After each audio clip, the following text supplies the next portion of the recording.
Richard Whitfield. I'm the Managing Director of the Half Moon Resort in Montego Bay, Jamaica.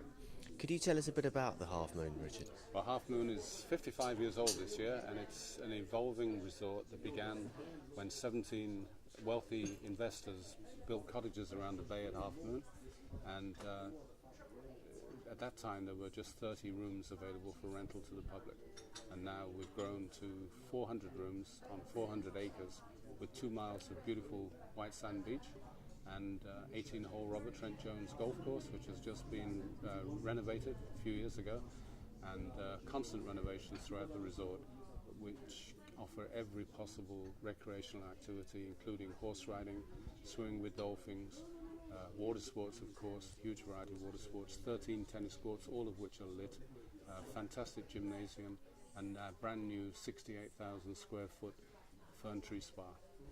You mentioned evolution. This year in particular, you've got a couple of things you're planning to roll out. The first is the teen centre.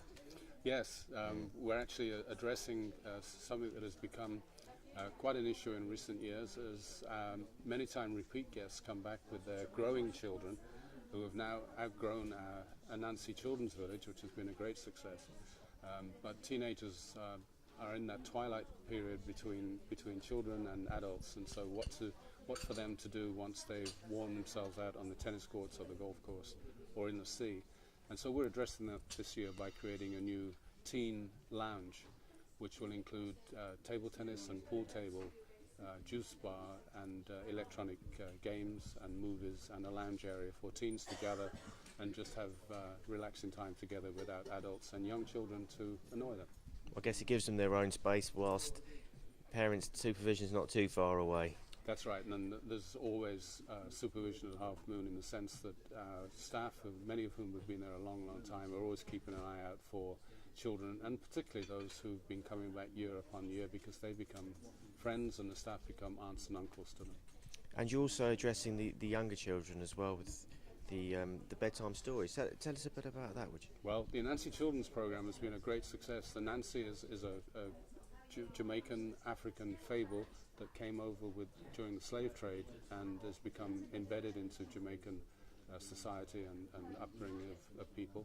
And so we're sharing this with our visitors now, and we're personalizing this in that one of the characters from the Anansi stories can be arranged to meet with the child as he arrives at the hotel, and of course to say farewell to him. But during his stay, you can also make arrangements for one of the characters to come and read a bedtime story to your child and be serve a glass of milk and a biscuit before they go to sleep.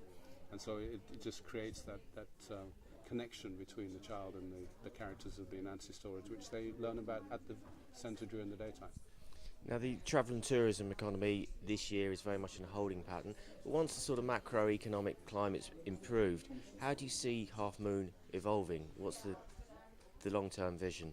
Well, of course we're trying to maximise the effectiveness of our 400 acres of land, and we do have in fact a programme in place to construct 26 villas for sale and take back into our management and reservation systems.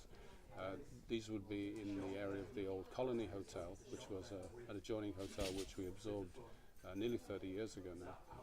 And we're ready to go. We have planning permissions, we have architectural drawings in place, bills of quantities in place. As soon as the economy picks up and our repeat guests are ready to invest again in Jamaica, we will trigger this, and this will add a new feature to Half Moon, in that there'll be 26 new owners within the resort who will add their inputs and spread the good word about Half Moon throughout the world. Okay, Richard, thanks very much for joining us today on Breaking Travel News. Thank you very much.